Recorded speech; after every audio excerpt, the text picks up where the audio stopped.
तो पिछली क्लास में हमने बात किया था कैटेगरीज ऑफ SQL कमांड्स के बारे में कि क्या क्या कैटेगरी होते हैं SQL कमांड के।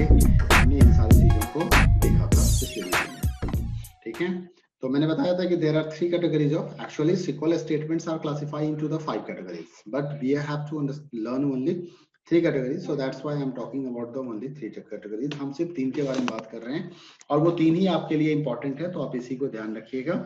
एक चीज मैं और बता दूं, +2 आईपी का जो कमिंग एग्जाम होने वाला है आप लोग का बोर्ड एग्जाम, उस बोर्ड एग्जाम में मैं एक बार आपको फिर से याद दिलाता हूं कि how much important MySQL कितना इंपॉर्टेंट है आपके लिए, इस चीज का ध्यान रखना बहुत जरूरी है। देखिए पूरे पाइथन में जो आपने अभी तक पाइथन का कंसेप्ट पढ़ा, पाइथन का कंसेप्ट जो भी आपने पढ़ा है, क्लास 11 का ले लो या क्लास 12 का ले लो, बिकॉज एक्चुअली क्वेश्चन तो क्लास 12 से ही पूछे जाएंगे, लेकिन क्लास 11 का बेसिक कंसेप्ट भी वहां कैरी फॉरवर्ड होता है, ठीक है। उसके बिना आप क्वेश्चन सॉल्व नहीं कर पाते हैं। तो पाइथन के पूरे कंसेप्ट्स में से जो पांडास, मैटप्लॉट, जो भी टॉपिक है, इन सबको मिला दिया जाए तो 25 मार्क्स के ही क्वेश्चन पूछे जाते हैं यहाँ से। और माई सिक्वल का जो अभी हम 15 से 20 दिन में क्लास कंप्लीट करेंगे, मतलब जो मेरा टारगेट है वो मैक्सिमम 15 से 20 दिन में हमारा माई सिक्वल कंप्लीट हो जाएगा। इस 15 से 20 दिन में जो आप पढ़ने वाले हो, इससे आपको बोर्ड के एग्जाम में 25 मार्क्स के क्वेश्चन पूछे जाएंगे। तो नाउ यू अंडरस्टैंड कि हाउ मच इंपॉर्टेंट दिस। अच्छा, ये दोनों ही फायदा है यहाँ पे, एक तो इसका इंपॉर्टेंस ज्यादा हो जा रहा है वेटेज के कारण, और दूसरा ये है कि इजियर भी है, ये आसान भी है पढ़ने में, बहुत इजिली आप लर्न कर सकते हो और याद रख सकते हो। कुछ सेट ऑफ कमांड्स हैं जिसे हमें याद करने होते हैं, तो बेसिक प्रैक्टिस से वो सारे कमांड याद हो जाते हैं, ठीक है। चाहे आप राइटिंग प्रैक्टिस कर लो या सिस्टम पे प्रैक्टिस कर लो, सिस्टम की रिक्वायरमेंट इसलिए है कि यू विल गेट कॉन्फिडेंट, आपको एक कॉन्फिडेंस मिलेगा, वहां से आप कॉन्फिडेंस बिल्डअप कर पाओगे, ठीक है ना। तो इस चीज का ध्यान रखना है कि 25 नंबर का क्वेश्चन आपके माई सिक्वल से आने वाला है, तो डोंट इसको जरा सीरियस लेने की जरूरत है, और इसलिए क्लास कंटिन्यूअस क्लास को अटेंड करने की भी जरूरत है, ठीक है ना। चलो आते हैं टू दी पॉइंट पे, बात करते हैं कि सिक्वल स्टेटमेंट्स होते कितने तरह के हैं। तो सिक्वल स्टेटमेंट्स मैंने पहले बताया कि 5 तरह के होते हैं, but we are going to understand only 3 category. DDL, data definition language, जो हमें ये फैसिलिटी देता है कि हम डिफाइन कर सकते हैं, हम क्रिएट कर सकते हैं। क्या क्रिएट करना है, हमें टेबल क्रिएट करना है, हमें डेटाबेस क्रिएट करना है, तो this works we can do with the help of the DDL command. आपने एक बार टेबल क्रिएट कर दिया, after some time you want to make a change, तो आपको ऑल्टरिंग करना होता है, तो ऑल्टरिंग का काम भी हम डीडीएल कमांड से ही करते हैं। और अगर टेबल की जरूरत खत्म हो गई, डेटाबेस की रिक्वायरमेंट नहीं है, तो we want to remove it, हमें उसे डिलीट करना है, तो we are using the drop command.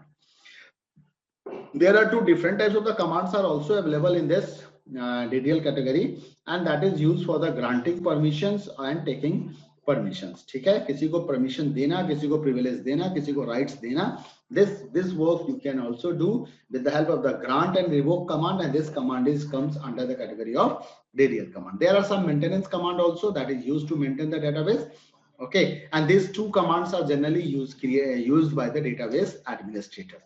तो ये सारे कमांड्स है डीडीएल के अंदर आते हैं। Next, if we are going to talk about the next category is the data manipulation language. Manipulation का मतलब मैंने आपको पीछे बताया था कि it's means we are going to do some calculation. What calculation we are going to do means we are doing something. आपने table बना दिया, आपने एक टेबल क्रिएट कर लिया, now you have, this is the table, यहाँ पे आपने बता दिया कि ये एडमिशन नंबर होगा, ये नेम होगा और ये क्लास सेक्शन होगा। Now this is the creation of table, and this work we can do with the help of the create table command.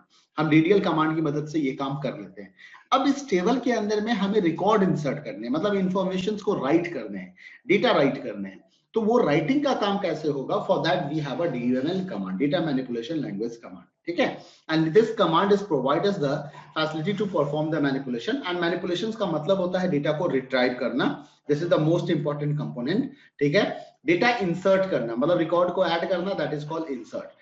कभी कभी हमें उस रिकॉर्ड की जरूरत नहीं होती है, तो we are going to delete the record, तो हम डिलीशन का काम करते हैं। And some time we want to make some changes, तो हमें उसके लिए मॉडिफिकेशन का काम करना होता है, this is called modification, okay. तो ये 4 कमांड है, retrieval, insertion, deletion and modification, and this 4 commands are known as the data manipulation commands, okay.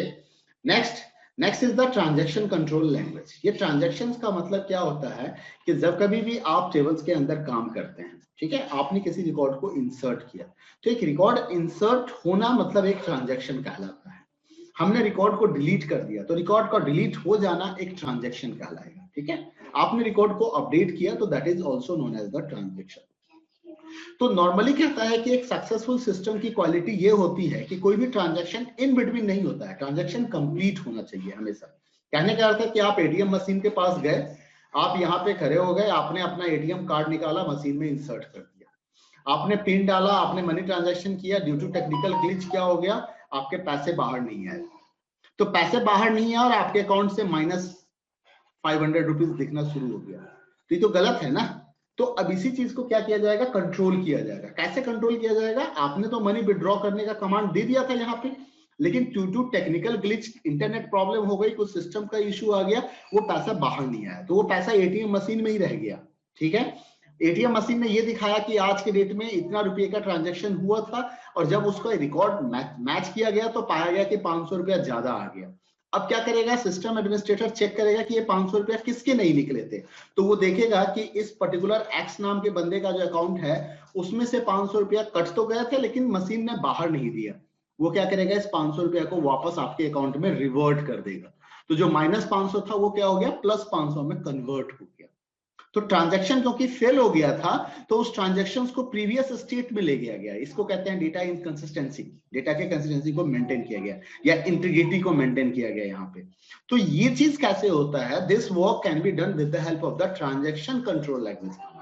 ठीक है, तो उसके लिए क्या होता है, हमारे पास ऑप्शंस होते हैं, या तो हम ट्रांजैक्शंस को परमानेंट कर देते हैं, या तो हम ट्रांजैक्शंस को परमानेंट बनाते हैं। Okay, wait, there is someone waiting in the waiting room, let them allow। Okay, तो हम उसके लिए क्या करते हैं, ट्रांजैक्शंस को या तो हम परमानेंट करते हैं, और परमानेंट करने का कमांड होता है हमारे पास, that command is called commit command. तो that is called the transaction control. अच्छा, एक हो गया कि यहाँ पे ट्रांजैक्शन कंप्लीट नहीं हुआ था, तो आपने क्या किया, जो विड्रॉ का कमांड था उसको कैंसिल कर दिया, क्योंकि विड्रॉ के कमांड से अमाउंट माइनस हो रहा था, और उसको कैंसिल करने से क्या होगा कि ये पैसा वापस अकाउंट में चला जाएगा तो प्लस हो जाएगा। तो इसको कहते हैं अनडूइंग चेंजेस टू डेटाबेस। ठीक है, तो अनडू करना, चाहे डेटाबेस के चेंजेस को अनडूइंग करना मतलब कैंसिल कर देना। कई बार हम क्या करते हैं, कुछ सेव पॉइंट क्रिएट कर देते हैं, कुछ मार्क लगा देते हैं, सो दैट कि जब हम ट्रांजैक्शंस को कैंसिल करें या ट्रांजैक्शंस को चेक करें तो हमें अंदाजा हो जाए कि यहाँ से यहाँ तक का तो कमांड सक्सेसफुल हुआ था, इसके बीच के कमांड पे काम करना है या इसके बाद वाले कमांड पे काम करना है। तो that is we are creating some bullet points and bookmarks and it is known as the save point. कुछ प्रॉपर्टीज हम करंट ट्रांजैक्शंस की प्रॉपर्टीज को चेंज करते हैं।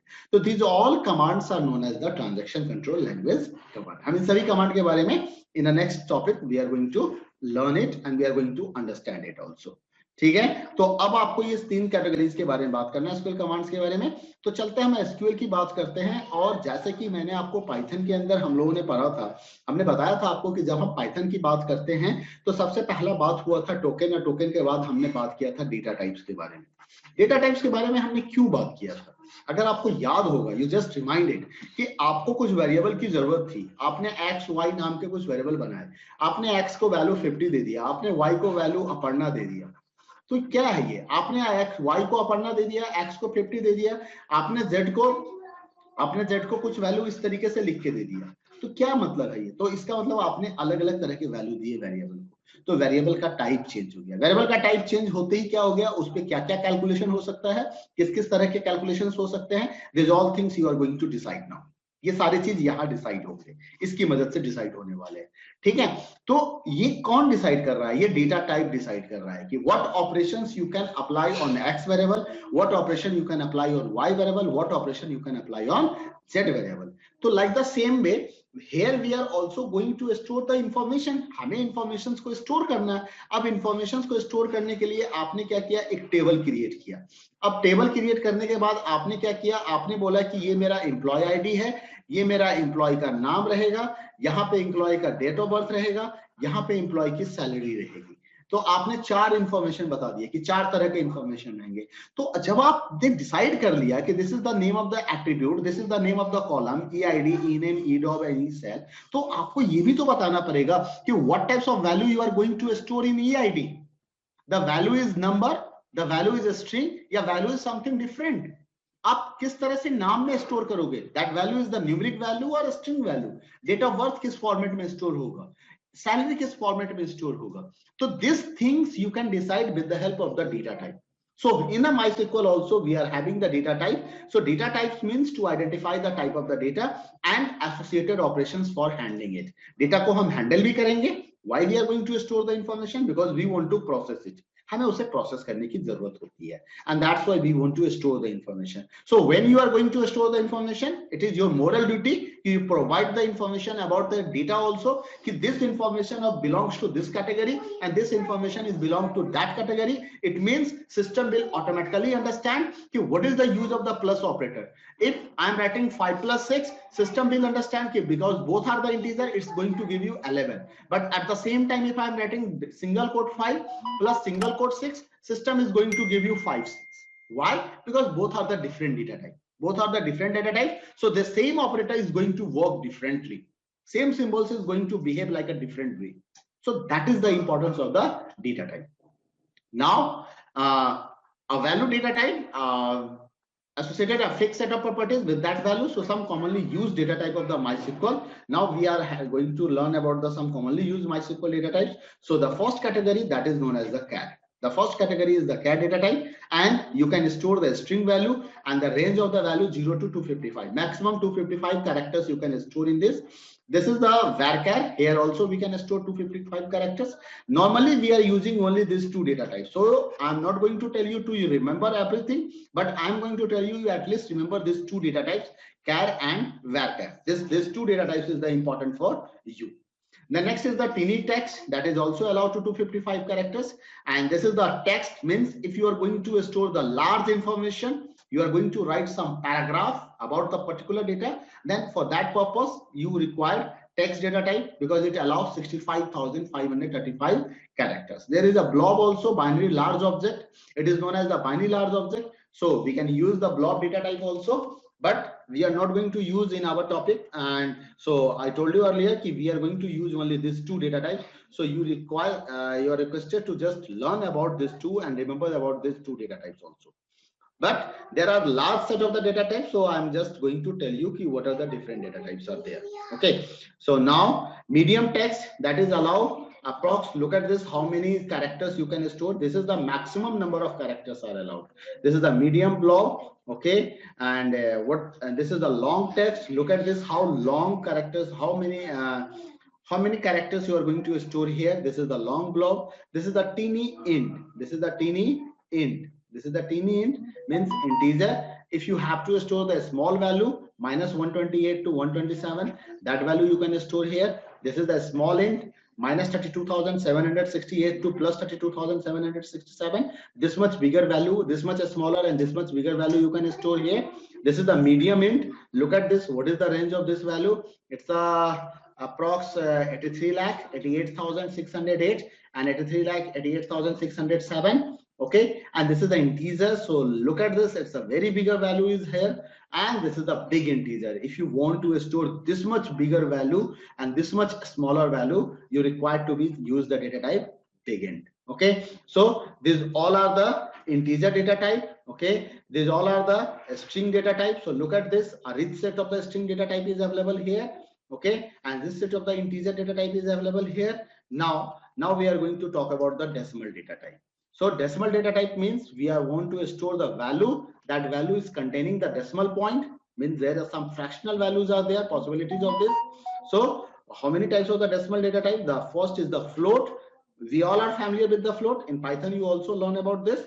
So this is the decimal data type, precise to 23 digits. Means after the decimal point, you can write 23 digits of decimal. Double, this is also decimal data type, 24 to 53 digits you can write after the decimal point. Okay, decimal, it is a double data type but stored as a string. Normally we are using the decimal data type in a MySQL, but you can use float and double also. So there are three types of the floating point data type. The next is the date, that allow to store the date information. And always remember, MySQL support this format for the date, YYY, 4 digits for the year, 2 digits for the month, and 2 digits for the day. So this is the date data type. There is a date time, which allows us to store the information in a date as well as time all together. Date and time all together. Look at this format. After the date, we have to provide the time in this format: hour, 2 digit of hour, 2 digit for minute, and 2 digit for second. This is the time stamp. If you don't want to store in a date time format, you can go and store the time stamp. In this, what happened? The separator symbols are not used. ठीक है, तो आप इस तरह से time stamp के form में भी इंफॉर्मेशन को स्टोर कर सकते हैं. And what is the last? The last is the time data type. So time data type is used to store the information that is the time value. अगर आपको time value store करना है, मान लीजिए आप किसी का रिकॉर्ड मेंटेन कर रहे हैं कि किस डेट को किस टाइम पे वो एंट्री कर रहा है, किसी का अटेंडेंस लगा रहे हैं, और उसी डेट को कितने टाइम पे वो आउट हो रहा है, तो हमें टाइम इंफॉर्मेशन को स्टोर करने के लिए टाइम डेटा टाइप की रिक्वायरमेंट होगी. डेट इंफॉर्मेशन को स्टोर करने के लिए डेट डेटा टाइप की रिक्वायरमेंट होगी. नाम स्टोर करने के लिए हम कैर और वैरकर को यूज कर सकते हैं. और अगर आप कोई अमाउंट ले रहे हैं, किसी तरह का कोई ट्रांजैक्शन कर रहे हैं, तो आप वहां पे डेसिमल या फ्लोट डेटा टाइप भी यूज कर सकते हैं. कुछ और भी डेटा टाइप हमारे पास है. Enum, one of the preset options, इसका यूज हमें नहीं करना है. Set, selection of preset options, and boolean value that is the tinyint, means true false की वैल्यू के लिए हम इसको यूज करते हैं. ठीक है, तो फाइनली मैं आपको बता दूं कि आपको किस किस डेटा टाइप की रिक्वायरमेंट होने वाली है इस कंप्लीट सेशन में. यहाँ पे जो हम डेटा टाइप डिस्कस करेंगे या जिसके बारे में हमें पढ़ना है, तो उन सभी डेटा टाइप के बारे में आपको याद रखने की जरूरत है. तो एक बार मैं फिर से बता देता हूँ. आपको याद रखना है कैर के बारे में, आपको याद रखना है वैरकर के बारे में, इसका लेंथ भी याद कर लीजिएगा. आपको याद रखना है इंट के बारे में, आपको याद रखना है डेसिमल के बारे में, और आपको याद रखना है डेट के बारे में एज वेल एज टाइम के बारे में. सिर्फ इतने डेटा टाइप को आप ध्यान कर लीजिएगा, याद कर लीजिएगा. ठीक है, this much data type is important for you and your syllabus. Okay, is there any doubt anyone is having? Anyone want to ask any question? Okay, if you have any question, you please write in the message box, means chat box. Okay, so now we are going to talk about the what is the difference between char and varchar. मैं आपको कह रहा हूँ कि you remember the char also and varchar also. So why there are two types of the data types and why we are going to learn about these two data types. Boolean and set, these data types are used. Boolean is used for the storing the Boolean value, and set is used to store the set value one data from the enum data type. They are not in the syllabus. Yeah, I told you, they are not in the syllabus. That's why I'm not discussing. Yeah, that's why. Okay, so now we are going to talk about this is the most important questions. You must remember, this is the 1 marks and 2 marks question, and most of the time this question will be asked by the board exam, in a board exam. So please be ready with this question. So क्या difference है कैर and वैरकर के बीच में? देखो, अगर single एक line में आपको difference पूछता है, अगर एक नंबर का क्वेश्चन है, तो you have to write only this line. You have to write only this line कि क्या डिफरेंस है कैर और वैरकर में. Char fix length character data type है, जबकि varchar variable length character data type है. Got it my point? लेकिन अगर यही क्वेश्चन 2 नंबर में पूछ दिया, तब क्या करोगे? Then you have to write this point also and this point also. आप इसको शॉर्ट में लिख देना. क्या है कि कहता है कि कैर फिक्स डेटा टाइप है. अब जरा सा मैं इसको समझाना चाहूंगा कि ये फिक्स डेटा टाइप का मतलब क्या है और वेरिएबल लेंथ का मतलब क्या है. तो चलो इसको जरा सा समझते हैं ध्यान से. ठीक है, मान लिया कि I have 2 types of the container. हमारे पास 2 कंटेनर हैं. एक कंटेनर है जो इसी साइज के हैं, ठीक है, और एक कंटेनर है जो स्ट्रेचेबल है, लेकिन उसका मैक्सिमम लिमिट है कि वो इतना ही स्ट्रेच हो सकता है. ठीक है, गेटिंग माय पॉइंट? अब मैंने आपको बोला कि कैर 5, मैंने बोला कैर 5, और मैंने बोला यहाँ पे वैरकर 5. ठीक है, 2 डेटा टाइप मैंने बताया कि कैर का साइज मैंने क्या दिया 5, वैरकर का साइज क्या दिया 5. पहले इस 5 का मतलब समझते हैं. इस 5 का मतलब ये है कि इस दोनों ही कंटेनर के अंदर हम मैक्सिमम 5 कैरेक्टर तक के इंफॉर्मेशन को स्टोर कर सकते हैं. Getting my point? Maximum 5 characters वाले इंफॉर्मेशन को स्टोर कर सकते हैं. मतलब मैं अमित लिख सकता हूँ, राम भी लिख सकता हूँ, श्याम भी लिख सकता हूँ, SHYAM 5 ही है, लेकिन मैं अंजीव नहीं लिख सकता हूँ बिकॉज इट्स हैविंग 6 कैरेक्टर. ठीक है, पहली बात तो ये है. ठीक है भाई, अब सवाल उठता है कि जब मैंने ये कह दिया कि यहां भी मैं 5 रख सकता हूँ, यहां भी 5 रख सकता हूँ, तो ये फिक्स लेंथ और वेरिएबल लेंथ का क्या मतलब है? चलो अब बताता हूँ. सपोज करो कि किसी ने यहाँ पे 3 कैरेक्टर का नाम स्टोर कर लिया, तो ये 2 कैरेक्टर, क्योंकि आपने तो 5 कैरेक्टर का स्पेस रिजर्व किया था, तो ये 2 स्पेस क्या रह गया? खाली रह गया. ठीक है, वैरकर में भी सपोज करो कि आपने 3 कैरेक्टर का नाम स्टोर कर दिया तो यहाँ भी 2 स्पेस रह गया। अब आता है कि मेमोरी कंजम्पशन कितना होगा। जब आप कैर डेटा टाइप की बात करोगे तो यहाँ पे मेमोरी कंजम्पशन 5 ही होगा, लेकिन जब varchar की बात करोगे तो यहाँ पे मेमोरी कंजम्पशन 3 ही होगा। ऐसा क्यों? क्योंकि कैर डेटा टाइप का ये नेचर है कि it is a fix length. तो फिक्स लेंथ का मतलब है कि ये हमेशा 5 कैरेक्टर का ही स्पेस कंज्यूम करेगा, इतनी मेमोरी तो चाहिए ही चाहिए इसको। अगर आपने कोई नाम ऐसा इनपुट कर दिया that name containing the less number of the characters, in that case it's going to insert a space for the remaining block। जो रिमेनिंग ब्लॉक आपको खाली दिख रहा था उसके लिए वो क्या करेगा, ब्लैंक ऐड कर देगा, सो दैट कि size of the value remain n bytes, जो साइज है वो n बाइट्स का ही रह जाए। तो इसमें 2 ब्लैंक ऐड कर दिया तो कितने का हो गया, फिर 5 का हो गया। लेकिन varchar उसी जगह पे क्या कहता है कि नहीं, अगर आपने 3 कैरेक्टर का नाम डाला तो I am going to consume only 3 bytes of the memory, I am not going to consume 5 bytes memory. तो कहता है कि what is the importance of this 5? तो this 5 is just telling that कि this is the maximum limit, this is telling that कि this is the maximum limit, कि आप इससे ज्यादा नंबर, इससे बड़ा कैरेक्टर्स आप इनपुट नहीं कर सकते हो, आपको 5 कैरेक्टर तक ही इनपुट करना है। गेटिंग माय पॉइंट कि what is the difference between char and varchar? The fixed length and variable length. What is the meaning of the fixed length? The fixed length means if you are giving the value shorter than the given length, then it's going to add the blank to make it of the same size. But in case of the varchar, it's not going to add any blank space. It's just consume that much space, only that much space as given the data. Okay, तो ये difference है आपके कैर और varchar के बीच में। Now we are going to talk about the some technical। अब हमने basic चीज समझ लिया, अब हमें डेटाबेस और MySQL के बारे में बात करना है। अब डेटाबेस MySQL के बारे में बात करना है तो मैंने आपको बताया था कि आपको MySQL वर्कबेंच इंस्टॉल करना है अपने कंप्यूटर के ऊपर में। क्या इंस्टॉल करना है? MySQL। तो ये MySQL workbench 8.0 version community installer मिल जाएगा आपको। ये इंस्टॉलर MySQL आपको मिल जाएगा mysql.org के ऊपर जाके आप ढूंढिएगा, वहां से आप इसे डाउनलोड कर सकते हैं। ठीक है, लिंक मैं डिस्क्रिप्शन में दे दूंगा, आप वहां से चेक कर लेना कि क्या लिंक है इसका।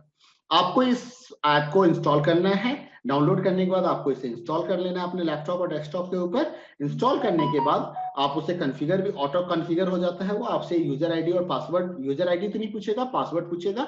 पासवर्ड आप कुछ भी डिसाइड कर सकते हो, मैंने यहाँ पे रूट नाम का पासवर्ड बनाया है। तो मैं देखो इस पे क्लिक करता हूं, मैं पहले इसके साइज को इंक्रीज कर देता हूं so that it's visible to you, clearly आपको विजिबल हो जाए।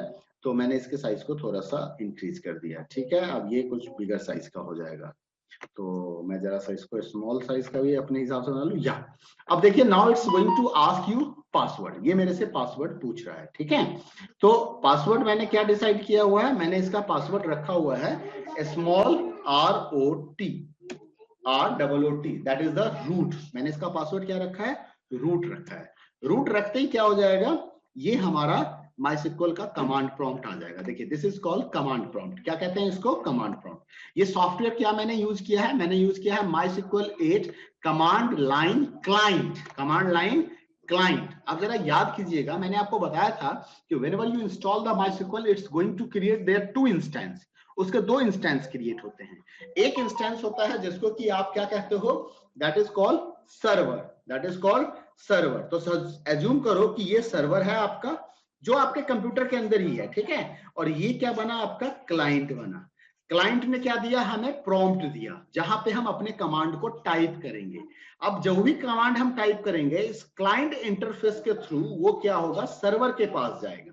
किसके पास जाएगा, सर्वर के पास जाएगा। सर्वर चेक करेगा उस कमांड को कि the given command is valid और नॉट। अगर वो कमांड वैलिड हुआ, अगर वो कमांड वैलिड हुआ तो सर्वर अकॉर्डिंगली हमको आउटपुट प्रोवाइड करेगा। क्या देगा, हमें आउटपुट देगा, जो आउटपुट इसी क्लाइंट इंटरफेस के ऊपर हमें दिखाई देने वाला है, ठीक है। Getting my point. चलो मैं इसको एग्जांपल के थ्रू दिखाता हूं। जैसे मान लीजिए कि मैंने इस कमांड्स के पास आके मैंने यहां पे कमांड डाला शो डेटा, ठीक है, बेस। मैंने कमांड डाला शो डेटा बेस। अब ये कमांड गलत है, ये कमांड गलत है, तो मैं एंटर की दबाता हूं। एंटर की दबाते ही हमारे पास क्या मिला, एक एरर मैसेज आ गया। ठीक है, एरर कोड दे दिया, एरर कोड 106442,000.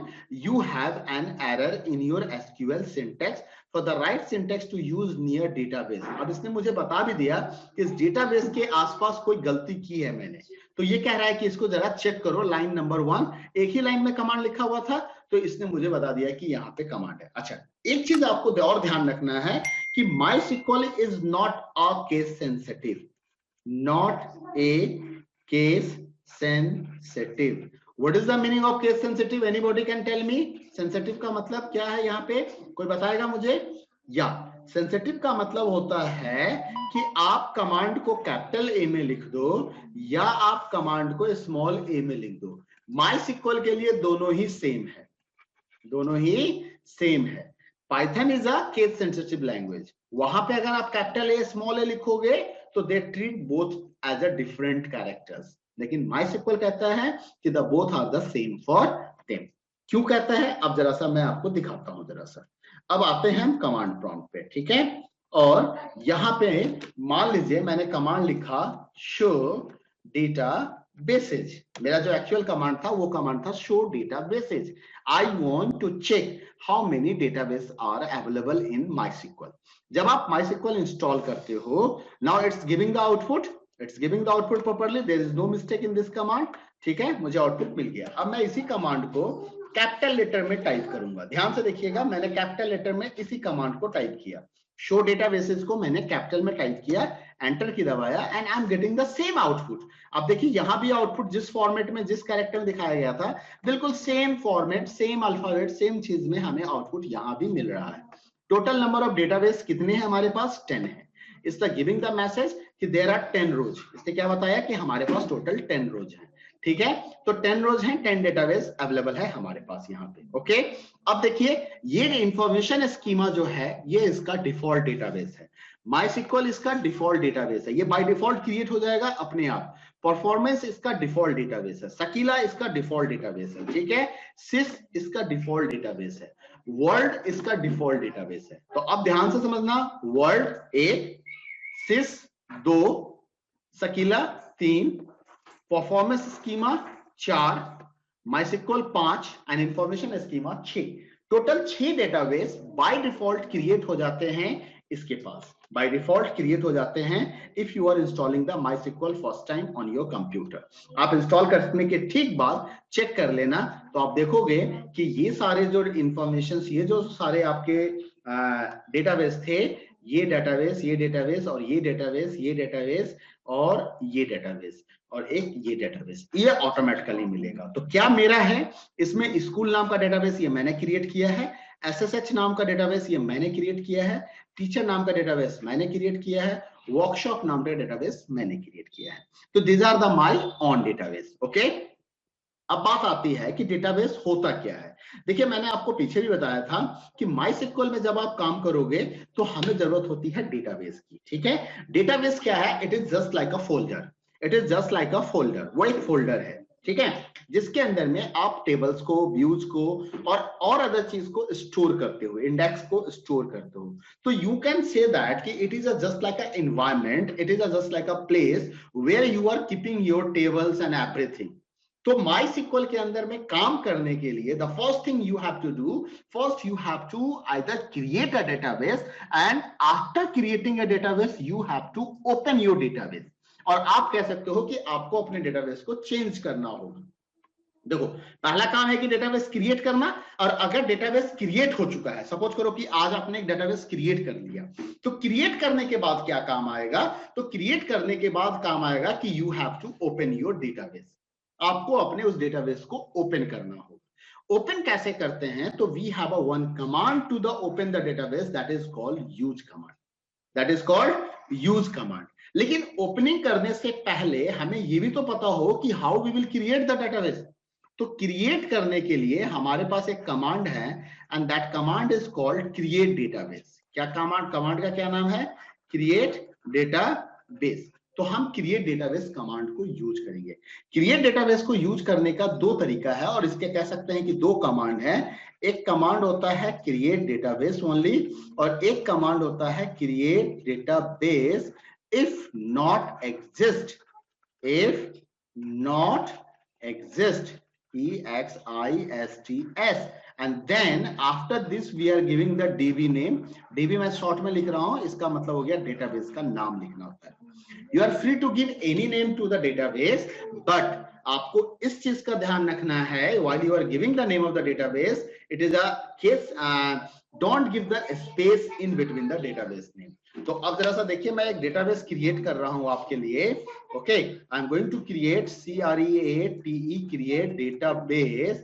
ओके, डेटाबेस, और मैं यहाँ पे नाम लिखता हूं, मैं यहाँ पे लिख देता हूं नाम TEMP10 और सेमीकोलन. देखिए MySQL के कमांड के लास्ट में सेमीकोलन जरूरी होता है देना. इट्स टेल दैट कि this is the end of the statement. अब मैं डेटाबेस आपको दिखा रहा हूं, शो डेटाबेसेस. ठीक है, शो डेटाबेसेस. तो देखिए हमारा टेम्प नाम का डेटाबेस यहाँ पे क्रिएट हो गया. अब अगर मैं इसी कमांड को रिपीट करूंगा तो मुझे एरर मैसेज मिल जाएगा. तो इस एरर मैसेज को इग्नोर करने के लिए हम क्या करते हैं, यहाँ पे कमांड लिख देते हैं इफ नॉट एग्जिस्ट, मतलब डेटाबेस क्रिएट करो अगर इस नाम का डेटाबेस क्रिएटेड नहीं है तो देखो इस टाइम इसने मुझे एरर मैसेज नहीं दिया. तो that is the importance of the if not exist. अच्छा, टेम्प नाम का बना हुआ था इसलिए इसने नहीं बनाया. अब मान लीजिए मैं यहाँ पे तरुण लिख देता हूं, तरुण नाम का मैंने डेटाबेस बना दिया उसी कमांड से, और अब मैं आपको शो डेटाबेसेस कर देता हूं. ठीक है, show database. Okay, so now I am going to end the class for today at this time. तो इसके बारे में फर्दर हम डिस्कस करेंगे नेक्स्ट क्लास में, और अगर किसी तरह का कोई डाउट्स हो तो आप मैसेज कर सकते हो मुझे, हम मैसेज में डिस्कस कर लेंगे. देखिए यहाँ पे तरुण नाम का एक डेटाबेस बन गया और एक टेम्प नाम का डेटाबेस बन गया. Okay, so okay all of you, thank you.